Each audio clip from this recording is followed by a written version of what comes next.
what it's like for a man who has to use a sperm donor perspective. But then I got this one story from a man who said how difficult it was seeing his wife in pain and so upset and grieving every month. And it was a termination. She had to have a medical termination because there was an issue with the baby.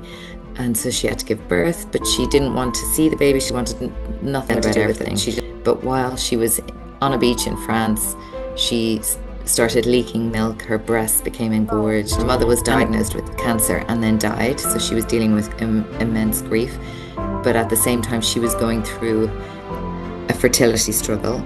And then she herself was diagnosed with cancer.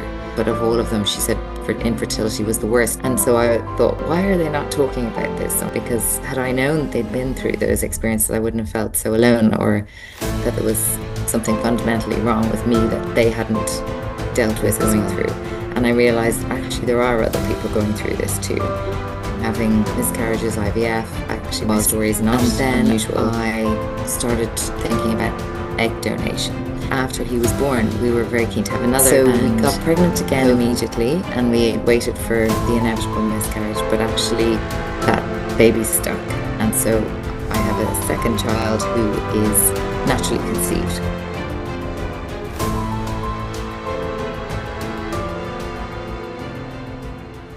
Hello and welcome to the podcast Love, Life and Loss. Today I have the amazing Audrey joining us. Thank you so much for agreeing to do this. Would you please like to introduce yourself? Yes, so my name is Audrey Ward, and thank you so much, Louisa, for having me on. Um, I am, I guess, well, I'm Irish and I lived in the UK for the past 20 years, and I recently moved back to Dublin.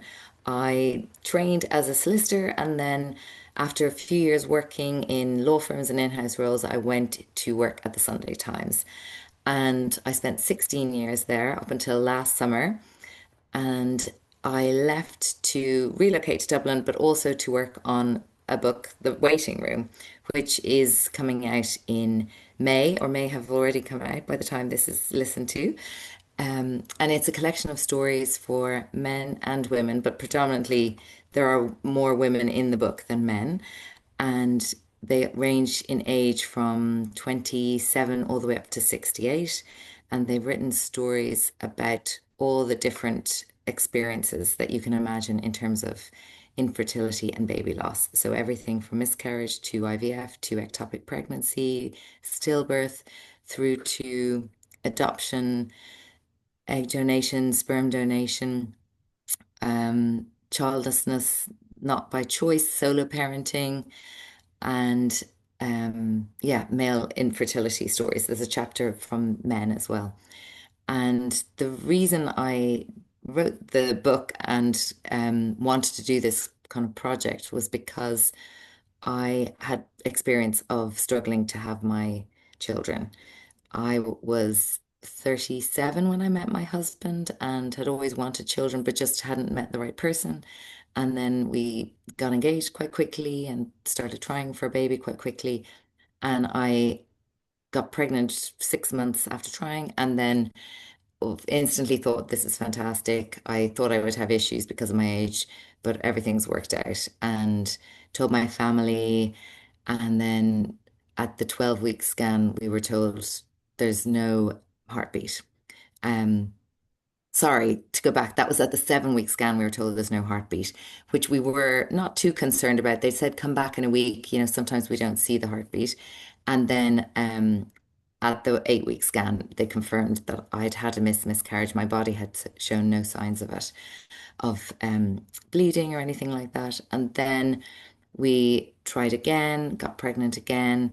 And this time everything was fine. I was going for regular scans, and at the 12-week scan, I was told, um, no, sorry, although we saw a heartbeat at 10 weeks, this baby has also died. So this happened kind of 3 times, and then I decided I would try IVF, and that worked in the sense that we did get embryos, but only day 3 embryos. So they were very poor quality. There was 2 of them. They put them in, but the doctor was very pessimistic about our chances of success. And so that didn't work. And then I did another round of IVF. And at this point, I was kind of 40. And that round didn't even produce any embryos, so none of the eggs fertilized. So I started thinking about what next. And I found all of that period very difficult because I wasn't really confiding in friends, and my family had no experience of what I was going through. And it was very difficult putting on a brave face at work and Mm. hearing about pregnancy announcements and lots of things that I'm sure listeners will relate to. And then I was at the time I was seeing a counselor and started thinking about egg donation. And I knew of two women who had done egg donation and had been incredibly positive about their experiences. So I kind of met with them, talked it through with the counselor, talked it through with my husband, and then we decided to try this. So it worked. We went on to have our son. We went to a clinic in Barcelona, and he was born in May 2019. And then 9 months after he was born, we were very keen to have another because at this point I was kind of, I think, 42, and COVID broke out. So our plans of going to Barcelona were scuppered. So we had no choice but to try again. And by this point, I'd had five miscarriages because I'd had two more between thinking about um, going for the egg donation process and actually starting egg donation. And yeah, so we got pregnant again immediately and we waited for the inevitable miscarriage, but actually that baby stuck. And so I have a second child who is naturally conceived. Oh. So yeah, we've two boys now, and I guess so I'm kind of out the other side and I kind of think about it, but from a distance. But I think I still think about what it's like for people who must be in that place. And I think what I had found was I was thinking about miscarriage, I was thinking about IVF, I was thinking about adoption. I was at one point during my IVF process, I was told to, had I ever, well, I was asked, had I ever thought about surrogacy because my womb lining wasn't responding to the drugs I was taking. So I was looking into the surrogacy. I was also thinking, what if it never happens? What if I never become a mother? So I was thinking about a whole range of subjects and frantically researching them. And the stuff I was finding, it was generally memoirs, but it might touch on one aspect of those kind of things. So it could be a memoir about IVF or a memoir about surrogacy or a memoir about miscarriage. Mhm. And I felt that doesn't cover my story. I had experienced or was thinking about everything I felt. And the message boards I went on were often, I guess, snapshots in time. So it was one person's story where they might post something, but you never knew what happened afterwards. Did they have their baby? Did it work out? Did their story end positively or hopefully, or no? They just kind of went silent. So I, yeah, I felt like there was other books, medical books. There were books that were very spiritual. There were therapy speak books, but nothing that I felt connected with how I was feeling. And I started slowly but surely opening up to people about what I was going through. And I realized actually there are other people going through this too. Having miscarriages, IVF, actually my story is not unusual, even though at the time I felt it was. And I opened up to friends and said, this is going on. And they would say, oh, I actually had two miscarriages as well. And so I thought, why are they not talking about this? And what is stopping people from being open and sharing and helping each other out? Because had I known they'd been through those experiences, I wouldn't have felt so alone or that there was something fundamentally wrong with me that they hadn't dealt with as well. So that was kind of where the idea for the book came. And I pitched the idea to a publisher at HarperCollins. Turned out she had had an ectopic pregnancy and lots of other challenges. And so she was very keen on the idea. And then, with the help of HarperCollins and the Sunday Times, we launched a website last March. I went on the radio, wrote articles, posting the link, and then stories kind of started to filter through. And dozens of people wrote about their experiences of having a miscarriage in France or egg donation in India or surrogacy in America or IVF in Australia. So it was kind of lots of people writing about their experiences in different countries, and it really showed the universality of the experiences. And then I was filtering them and working out which chapters I'd create and where the stories would go and what common themes were coming through. And I guess the call had been for positive stories. So I wanted a sense of hope for anyone who picked up this book. So although people had really been through very difficult times, ultimately the stories ended on a hopeful note, whether or not they had children. So with the ch people who were childless not by choice, they found happiness through being a step parent or through finding a purpose elsewhere, be it in their career or with their community or in their work. So, yeah, then it was a case of editing those stories, pulling it all together, and then, yeah, I'm kind of ready now for it to go out into the world, and hopefully the reaction will be positive and people will take comfort from the stories. And yeah, even people, I've a few friends have read the book and they have had no experience of fertility issues, but even they're saying that it's a really positive reading and they're really interested in learning more. So I think it's not just for people who are struggling on their path Mhm. to having a child, but it's also for people looking to support and maybe get an insight into what is a very difficult experience. Mhm. Um, It's actually a and in, really good tool for that, actually, for that side of yeah, things, to be able yeah. to get that insight. Even other professionals working with people who are going through that journey, it would be really helpful for them. Yeah, exactly. And like you mentioned, people taking their pain and finding purpose and channeling it into something positive.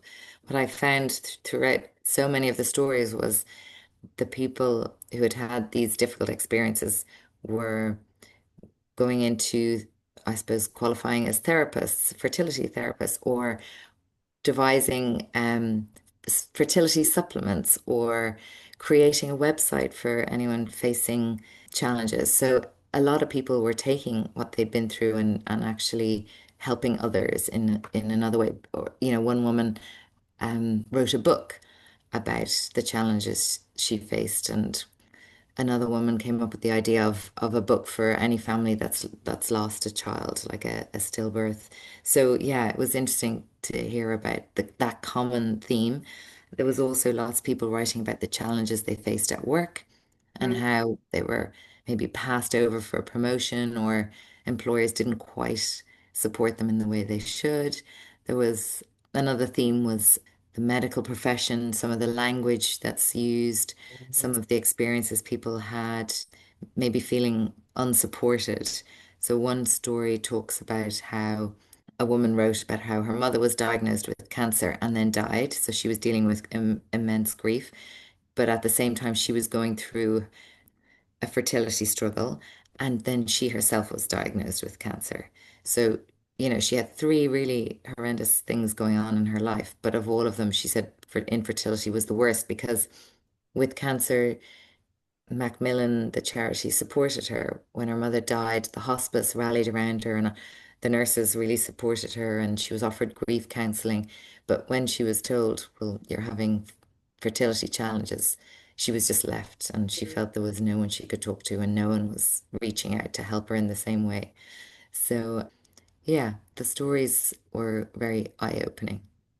Yeah, I bet. I bet it must have been sometimes maybe a hard read, but also at the same time, I always say this, I'm like morbidly fascinated with these stories. Like I want to hear people's stories, and I want to know the details. I want like you, I want to know what happens at the end as well. Not at the end because it's a journey, isn't it? Isn't it? There's no end to it. But yeah, and I think it's just amazing that you're one of those women that you've gone through what you've gone through, but now you're using your experience as a positive to help others. And actually, it's like I said, it's going to be a really good tool. It's going to be good for us as parents, but I say for professionals as well. Anybody Mm, that's working with anybody who has any struggles or is going for any infertility or miscarriages, because it is so common. I mean, we know the statistics. 1 in 4 of us experience baby loss. And I mhm, always say, I don't understand why we don't talk about it because we're surrounded by it and we know you see yourself now. We know how helpful it can be to talk Yeah. about it and to share that pain, but also to share that hope as Yeah. well. As soon as I kind of open up to someone in a kind of, at a party or at a networking event, whatever, and they'll say, "What are you doing?" And I'll explain. They'll say, "Oh, my sister is going through issues," or "We had a stillbirth," or, people, as soon as you open up, I think Mm, people are keen to open up. It's just often hard to be the first one to raise the issue and discuss it. But yeah, in terms of like professionals and like within the medical sphere, one person wrote about how she had a stillbirth. Well, it was a termination. She had to have a medical termination because there was an issue with the baby. And so she had to give birth, but she didn't want to see the baby. She didn't want to hold it. She didn't want to know the sex. She wanted nothing to do with it. She just wanted to close that door and move on, which I'm sure is a common reaction in that situation. And so she left the hospital and she booked a holiday with her husband, planned to forget about everything. But while she was on a beach in France, she started leaking milk. Her breasts became engorged, oh, and her body obviously didn't realize that she hadn't given birth to a live mm, baby. And so she was kind of confronted with what had happened, even though she was trying to get away from it. And I think the hospital didn't warn her that this would happen. She was a first-time mum, and she had no idea that, she would need to express. So, yeah, I think they really let her down by not prescribing her medication that would have prevented that, or just alerting her to the fact that her body will imagine she gave birth and she will have this physical reaction. Or there were women who knew they were having ectopic pregnancies and they were denied scans until the morning. And, one woman managed to change the policy in her local hospital. So yeah, it's people really, I suppose, highlighting where the problems are and where they can, trying to fix them or raise awareness of them. We might be trying to see if we can send that to Baroness Amos for the Yeah. neonate and maternity investigation Yeah. because these are the things that you hear quite often. It's not, unfortunately, it's not uncommon. And Yeah. they just have to give you a tablet to stop the milk. And Yeah. so they've let her leave the hospital without giving her that. They could have given her that straight away to Exactly. stop her from getting the milk. It's yeah. There is unfortunately there's a lot of things that could be done better. Yeah. Or another woman wrote about how she gave birth, again, a stillbirth, and she talked about the procedure and everything, and the doctor saying it had been a success, and she felt like this has been anything but a success. I Mm. mean, I've had to, I think there were complications in giving birth, so in the end it was a C-section. And so, yeah, he kind of described that procedure and the kind of result as a success, which was just heartbreaking for her. So yeah, I guess it's just the language, the attitude, the kind of, yeah, challenges people face as well as the emotional There's so many impact. layers to it, isn't it? I think that's what's good about the book. It highlights the layers that Yeah. people experience because, um, you know, it's trauma. Yeah, And half of these people who are supposed to be supporting us, they're not trauma informed. So they that's just it. end up adding to the trauma and compound more trauma on top of you. And then, Hmm. yeah, baby loss is such a horrible thing to experience, and then to then have all these extra bits added on top, and you don't forget those things, do you, when they make those comments or success. I mean, Yeah, how awful is that? yeah, exactly. So, yeah, I mean, it was just eye-opening. The other thing that really struck me was, I guess I thought most infertility journeys related to health, endometriosis, or I don't know, just egg quality, that kind of thing. Whereas some women wrote about how they were born with only or only with two uterus, and that led to problems, or having no uterus. And so actually, it was their physical makeup that was the issue in terms of facilitating them to have a baby. Or there were stories of sexual abuse and how that was also hindering people having a child. So yeah, that was very eye-opening to read about as well. How long did it take you to get this all to get together, to put it all together? So the website went live in March, and the deadline for stories was, I think, June. So a few months for all the stories to come in, and so a good lot of stories came through the website. I went on Times Radio and got a lot of people through that, and then others were friends. A lot of people I knew had had experiences, so I contacted them and said, I'm planning to do this project, and then I approached other people that I could see were active online or with podcasts or that kind of thing. And their stories were ones I was keen to include. So I filed the first draft of the book at the end of September. So I spent kind of July, August, September kind of choosing the stories, editing them, writing, corresponding with all of the contributors, asking for additional information or querying anything that might not quite stack up. And then I had a draft ready to send to the publisher, and then there were kind of a few back and forths. They changed the chapter structures, for example, and they felt some areas, let's get more stories here, or we have too many stories there. So it just kind of changed a little bit. And then yeah, by Christmas it was pretty much at the final stages. But then the legal process started. So every contributor had to sign a consent form. And if they were anonymous, there were maybe less restrictions. But if they were named, there had to be kind of safeguarding around their children, their partners, that kind of thing. So that was another layer of, I suppose, work and involvement on the book. And that then is almost finished. I think that's, yes, fair to say. And how has it been for you? Like emotionally, how has it been for you doing this? I think some of it is, yeah, it takes me back. Like I can, like some people will write something and I'll think, gosh, that reminds me of what I went through. Or um, at the beginning of each chapter, I do kind of a few, I suppose, paragraphs about my experiences relating to, for example, miscarriage, IVF, egg donation, that kind of thing.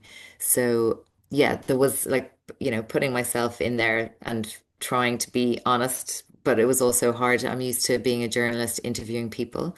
So I like to hear other people's stories and not necessarily talk about myself.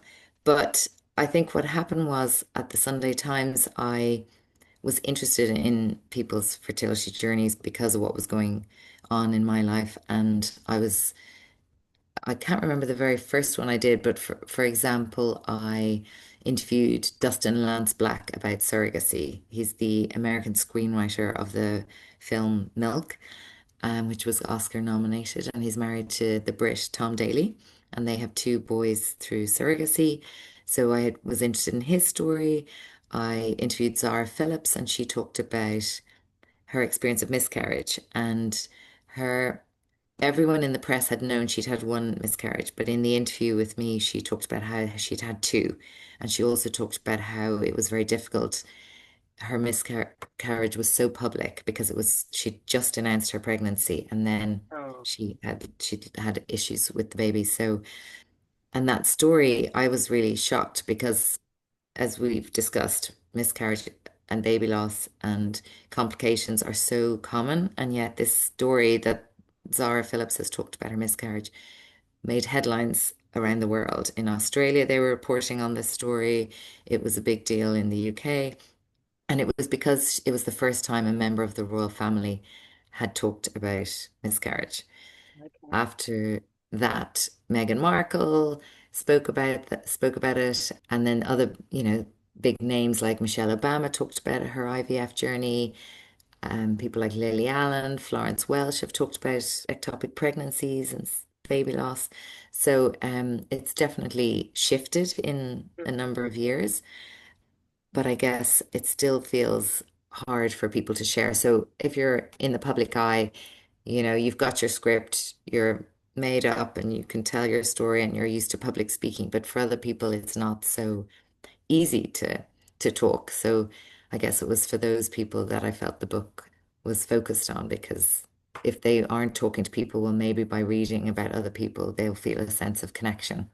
Yeah, I think, and I agree with that 100%. I know when I lost my son, I sort of like frantically searched the internet for stories that were similar to mine.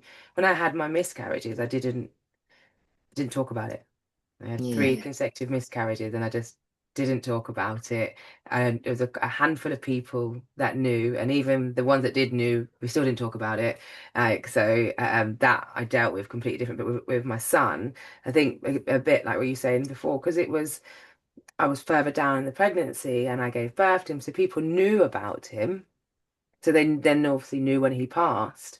I always say he gave me permission to grieve, but I was quite open with it. But I just was desperate to find stories that were, Yeah. well, I wanted a story that was identical to mine, to be honest with you. I was looking for, so I could Yeah. find things that were similar, but I wanted something that was identical because, like you, I needed to see that hope at the end. I needed to see how did you come out of it? Because at the time it was such a dark place. I was like, I just need to know how it ends, sort of Yeah. thing. And that's one of the reasons why I started the podcast because I was Yeah. like, let's talk about it.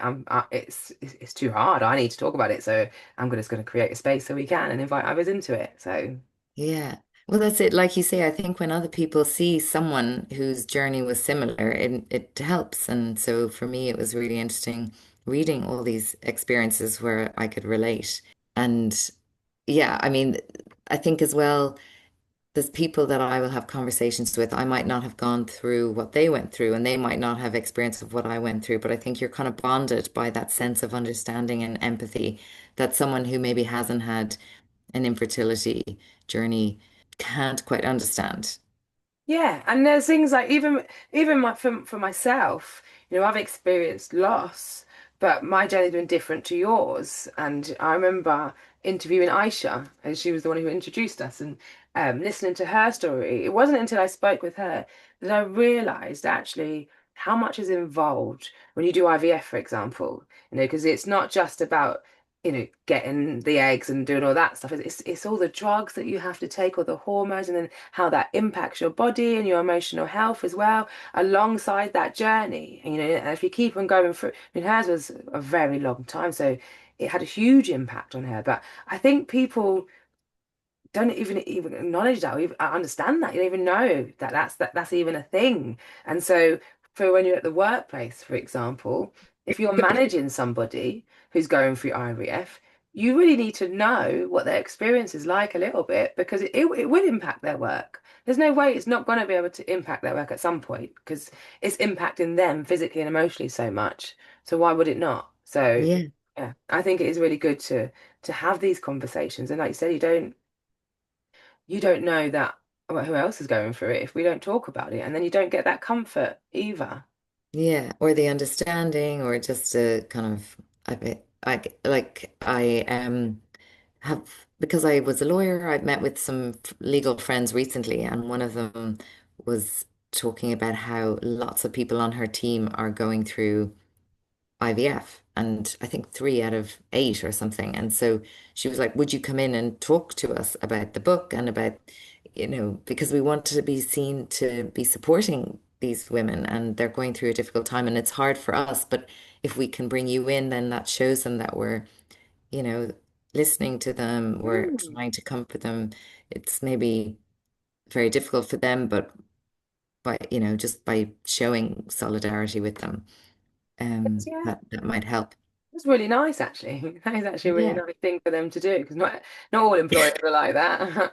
I'm sure, but No, yeah, no, that but I'm then sure that many it's people. funny because I mentioned it to one solicitor at a law firm, and now two others have said, we'd love you to come in and talk to our staff because we know this is such a common experience and so many of our employees are going through this. And so again, I think it's maybe it was something they wanted to cover in some way for a while, but there wasn't somebody that they felt they could bring in Mm. because as we've discussed, it isn't something that's really spoken about very often. Oh yeah, that's nice though. And like I said, it helps them understand and they can better support them as well. That's similar to what I do at Zion's Lighthouse. I'm a firm believer in educating people around grief and baby loss. And Yeah, it's not we can't obviously we're not going to teach people how other people feel. It's one of those things, isn't it? Unless you experience it yourself, you're never going yeah, to fully understand. But you can exactly. try to appreciate what people are going through and try to mitigate that, so you're not compounding that trauma because Yeah, that's the issue, isn't it? When people don't know, they end up adding to your trauma without it, not even intentionally half the time, but yeah, they do, don't they? yeah, exactly. Oh, oh, well, I think it's actually a really amazing thing that you're doing, and that you've turned your pain into purpose now. How long was it since you had your last son before you decided that you wanted to do this? So my youngest is 5. He's just turned 5. So I've been thinking about it for a while and I'd kind of jotted bits and pieces down. And at first I kind of thought, oh, well, I do a memoir. And then I thought I really want people to have practical tips Mm. and advice. Like, for example, I had AXA insurance through my company, but I didn't realize that if you're having a miscarriage and you need to have a D&C, which is the operation to remove the baby from your womb, that your insurance company will cover that. So you don't actually have to wait for the NHS if they can't fit you in. Now, luckily, the NHS actually were pretty good at offering me appointments for that operation very quickly. I had two D&Cs. But if I know of friends who were told you've got to wait 3 or 4 days, and when you know that the baby's not viable and you might just kind of want to close that chapter and move on and start to grieve, it's hard to do that if you're waiting for this operation.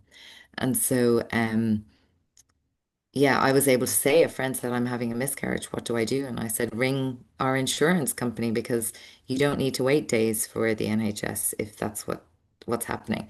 So it was kind of the practicalities as well. Or,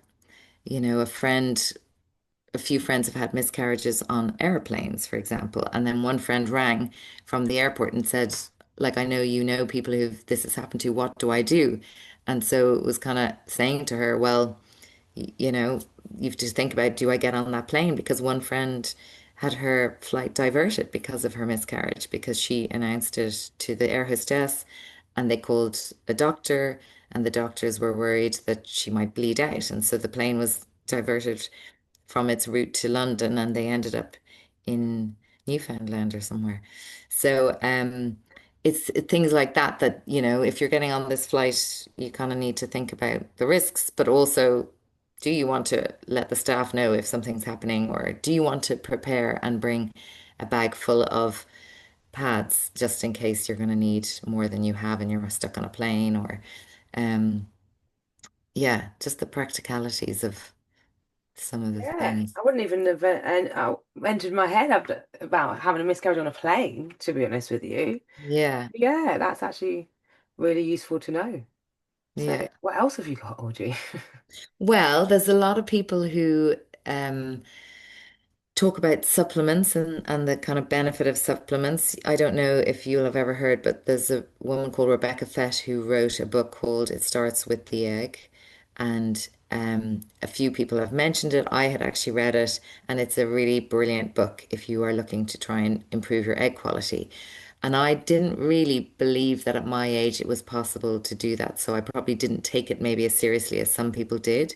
But some women talk about how they saw a massive difference in the space of a few months from the number of eggs and the quality they were producing at the first round of IVF through to, let's say, the third round of IVF. So, um, another key thing that one particular person felt very strongly about was plastics and getting rid of plastics in your life. So, don't be putting plastic containers in the microwave. Don't be using plastic utensils in your kitchen. Be really conscious of the products you're using on your hair, on your skin, what's in them. And again, they noticed a big difference in terms of the egg quality, that the quality of the eggs they were producing between not doing any of the, I suppose, preventative measures through to taking it very seriously and suddenly having much better embryos. Oh, okay. I'm gonna go in the kitchen after this and get rid of all Mhm. the plastic. Yeah. But I'm not Well, having it for me. it did make me think if it can do that to your, fertility systems, Hmm. what is it doing to the rest of you? But yes. And then I don't know, I guess it just thinking like, I have experience of a lot of the stories in the book, but there's others, I didn't have an ectopic pregnancy. I didn't have a stillbirth. So it really made me think about what it's like for the people who've been through those experiences. And yeah, feeling like when you read about those stories and just feeling real empathy, I think, for people. And also there's one very positive, hopeful story of a woman who had triplets, but without giving too much of a spoiler away, one of the triplets died in his 20s. And so it was a real reminder that you fight and fight and fight for these children, and then you might become a parent. But, you only have them for a certain time in certain cases. And it's kind of like to cherish them, to cherish every day you have with them, because who knows what's around the corner? Yeah. Um, so there were some kind of really poignant stories there as well. Oh, I can't wait to read it, to be honest with you. But yeah, no, you're right. That's I think that's grief, isn't it? I always say you can find some positives from grief. I know it sounds very controversial, but I think you can, and that is one of them. I personally think that we learn to appreciate things so much more. Yeah, yeah, exactly. Yeah. That's it. So how do your boys feel? Do they know about the book? Have you spoken to them? So yes, I think they have seen me at home for the past few months and not going into an office and kind of typing away upstairs, and I think they think I'm not doing anything. So I was finally able to show them the book, and I have a little inscription on the front which says "For my boys," which I is saw that. for my two boys, but also for my husband. Um, and so when I gave the book to my two sons, my eldest kind of hugged it and was like, "This is my copy. I get to keep it, and I'm gonna run up and put it in my bedroom." And he seems quite proud because I've said it tells his story, and yeah, at the moment anyway, he's proud. I don't know how he'll feel about it How when old he's is he? older. He's 6. Oh, okay. Oh, they're So very they're close then. Oh, how lovely. yes, very close. How did you navigate that then? So have you been honest with them and told them the journey? Yeah. So, yes, if anyone that's listening, if it's got similar experiences, how did you navigate that? If you don't mind me So, yeah, so we were open with him from the very beginning, from when he was a young baby. Like I'd read lots about the science and studies and research into egg donation, and the advice is very strong in favor of being open and honest from the very beginning, so that there's never a big reveal. So my son will never really remember the moment mom and dad talked to him about being an egg donor baby. It's just always been part of his story. And we've bought books and we took loads of photos in the clinic in Barcelona we went to, and they plant a tree for every baby that's born. And we've told him kind of the stories of going to Barcelona. Um, and he also knows that I had 5 miscarriages before he was born, and so he was incredibly wanted. He knows about the kind lady in Spain who donated her eggs and the doctors who made it possible.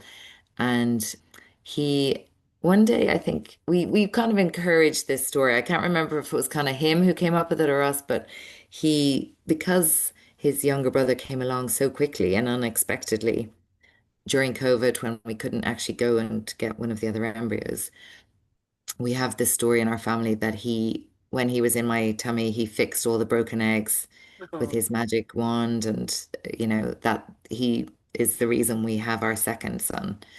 So he likes to hear that story, and he's less believing in the magic bit. He's like, I don't know if I really did anything to fix those eggs, Mom. But it was kind of, yeah, a fun story while he thought it was all down to him that we got his baby brother. oh, that's So lovely. yeah, and they're very close, and um the like the science shows that. although he's not biologically related to me, by being in the womb, there's kind of this traffic light system, and my body will have turned certain Hmm. aspects of his DNA on and off. And so by eating healthy or not being stressed when I was pregnant with him or various things, you have an impact on who he becomes. And I remember reading somewhere, I can't remember what it was, but there's something to do when you're with a baby in the womb, that some kind of DNA can pass through to the Yeah. baby. And then, but I'm not explaining it very well because I can't really remember it. This is my PTSD.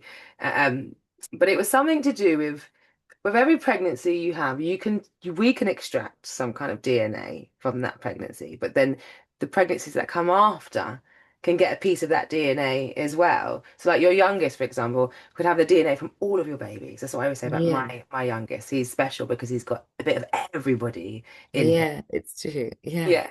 Um, that's it. Like, I guess it was my blood flowing through the umbilical cord into his body. So, there's all of that as well. And the food I was eating and the tastes, I think I ate a lot of peanut butter, for example, during their pregnancies, and they're big fans of peanut butter. So you just don't know what way you've influenced them.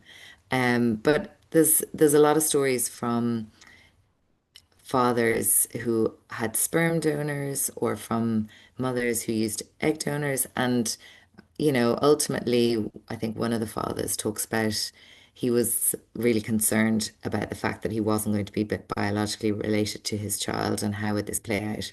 But he was, his ultimate line is along the lines of, it's love that makes a father, not DNA. And it's quite a sweet story. Yeah, it's true. And even just listening to you, like you grew your babies. You gave them life. I always tell my children that when they're misbehaving. I Yeah. gave them life, and you did by giving birth to them. You've given them life, and Yes, you exactly. grew them, and you without your womb, they wouldn't have that. So, Yeah, exactly. But then obviously there's lots of stories from people who have done surrogacy, hmm. and so that's a kind of different challenge. And I guess they have the positive in that they're biologically related, but there's that sense of loss that I didn't get to carry you, I didn't get to, you know, feel your kicks and that kind of thing. So I guess like one woman I spoke to, she used an egg donor and she also used a surrogate. And I was kind of intrigued from the perspective, like, was there one that was harder or easier? And she kind of made the point that she said, no matter what challenge you faced on the path to becoming a parent, there's always a bit of grief and loss Mm, and sadness. And so I think that's what she was taking away and kind of trying to say. There was different aspects to mm, the two different journeys she went on. They were both about grieving something. And I think that's the same with adoption or with an ectopic pregnancy or miscarriage or, stillbirth or a medical termination. Like everyone is grieving something. And mm, that is the commonality. So, and that's probably why there is such empathy within that, I suppose, cohort. yeah, yeah. I always say everybody's heart is hard.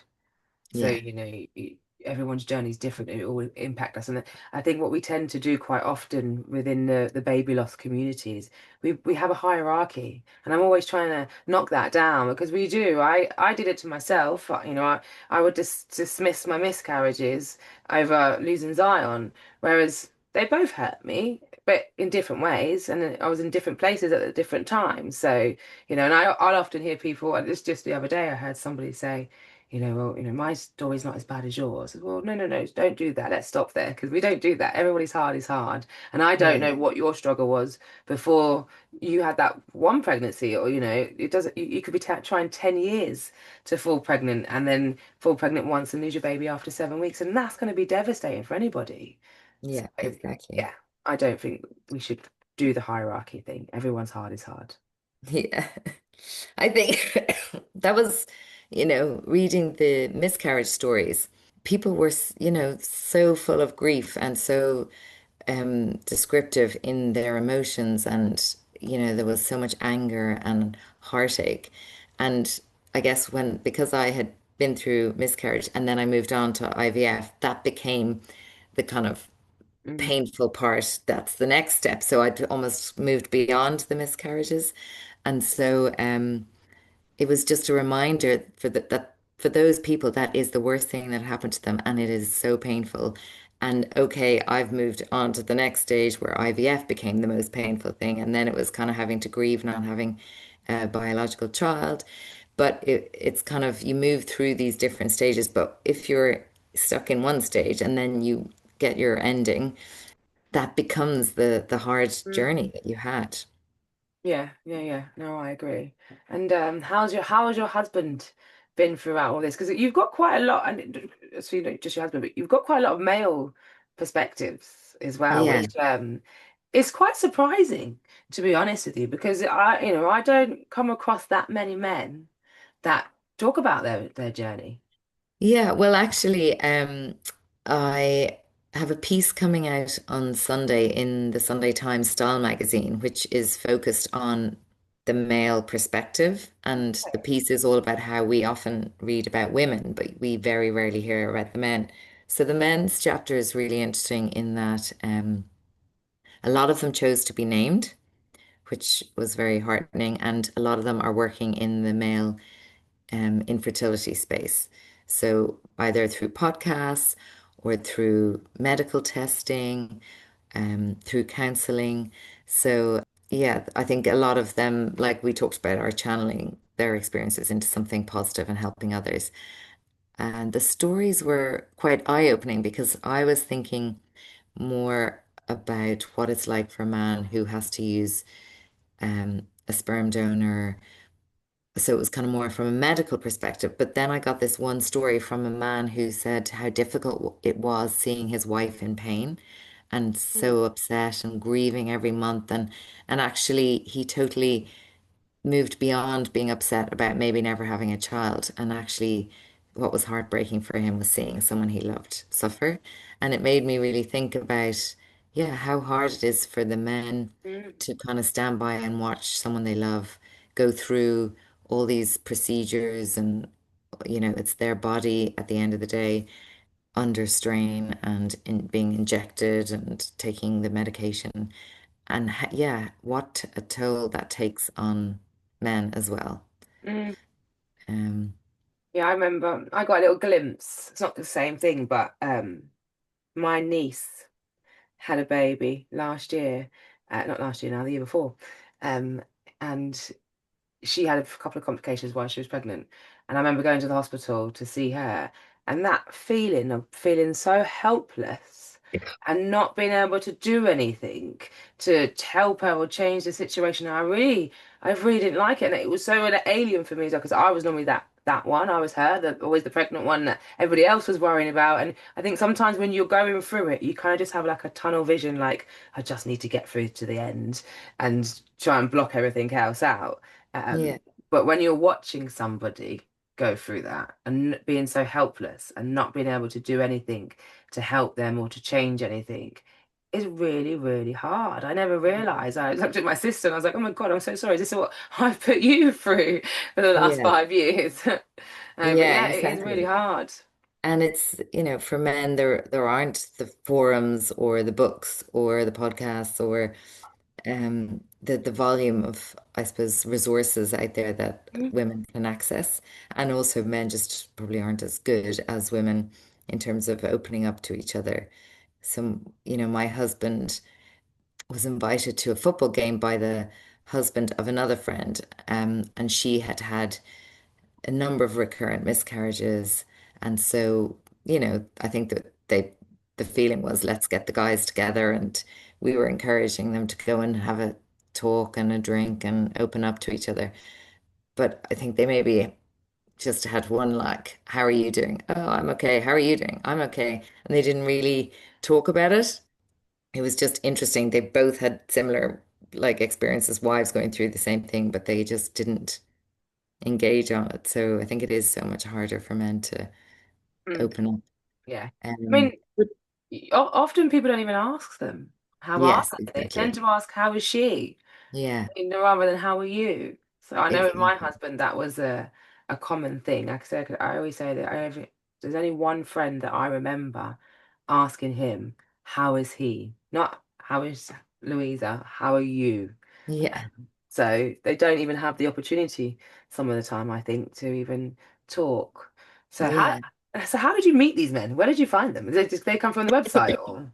Well, I had actually written an article about surrogacy for the Sunday Times magazine, and I had come into contact with the charity Surrogacy UK. And when I went on maternity leave, they were looking for someone to be their trustee. So I applied for the job, and I thought this could be quite a good thing to do to keep my brain active while I'm on maternity leave. And it just required kind of maybe, I think, a couple of phone calls during the week, and then follow up. There was maybe one or two in-person meetings, and then attending the conference. So I, thought it would be interesting, and I got the job. And then through that, I met one particular guy who's in the book, a guy called David Pexton, and he had had a child through surrogacy. So he was a brilliant resource in terms of putting me in touch with people, women, men, and also I guess I went online. There were men who had already done interviews that I contacted. When I looked up charities and things like that, names came up. But also through the website, I did get some stories from men as well. And a lot of their stories related to azoospermia, which is when the man is producing no sperm, or varicocele, where their testicles have like a vein that's causing obstructions, and so the sperm isn't traveling. So it was kind of all these challenges, or poor motility, so the sperm not swimming well.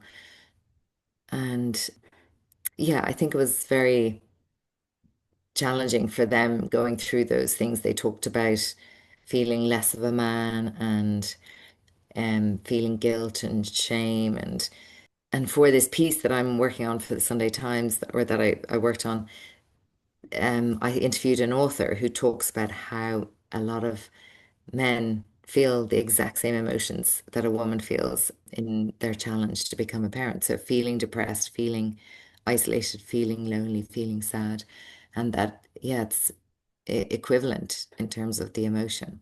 Yeah, I mean, it makes sense. Why would they not? I always say Yeah. it takes a family. It's not one person that makes a baby, is it? You're a family, so it's going to impact all of you. It's just that, I mean, baby, like I say, baby loss isn't really given much space as it is. So then to then extend that to men as well, it's like we're trying, we're getting there, but it's quite challenging. Yeah, it is. Yeah. Yeah. But I think that's it, hopefully that will change.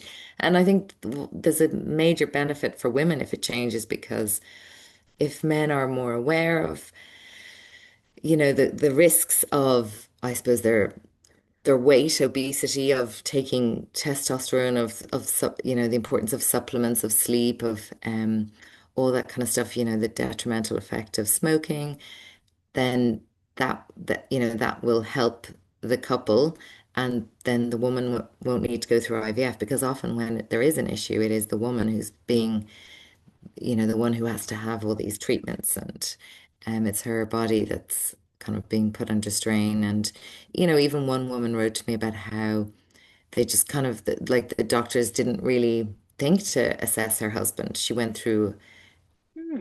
a long period of being tested and told she was the issue. But the reality is, like, I think one third of cases of infertility are down to the woman, one third is down to the men, and one third is down to a combination of men and women. But yet, the way we interpret it is it's always the woman's issue. Is that what happens then? So if you was to go to the doctors to say you're having problems conceiving, is that the first thing they would do is test you? They don't test you both. So I guess it depends on the doctor. When we were having issues, we both were tested, and I would hope that that would be the case. But then a lot of couples, or one particular contributor talked about how, her husband wasn't tested, and she she was being told to consider egg donation when in fact that her husband was it was his body that was letting them down in the process of trying to have a child. So yeah, it was just interesting that it was all the focus was on her and no one was kind of saying, hang on a minute, we need to think about your husband. Mm. Oh, so that's it. Interesting note and tip for anyone that's listening. If you're going through that experience, ask them to test you both. Yeah, Yeah, so save a lot of heartache there that can be saved. exactly. Oh well, I if that's so I always end the interview with this because I think that you've done. I can't wait to read the book, and I think it's going to be an amazing addition, and it's going to be such a useful tool and resource for people. But given your experience and all the experiences that you've read, what bit of advice could you give somebody? What would you say out of everything that you've read and gone through yourself? What is the most important thing you'd like to tell somebody that's going through similar journeys? That there are so many others out there who will be experiencing the same thing.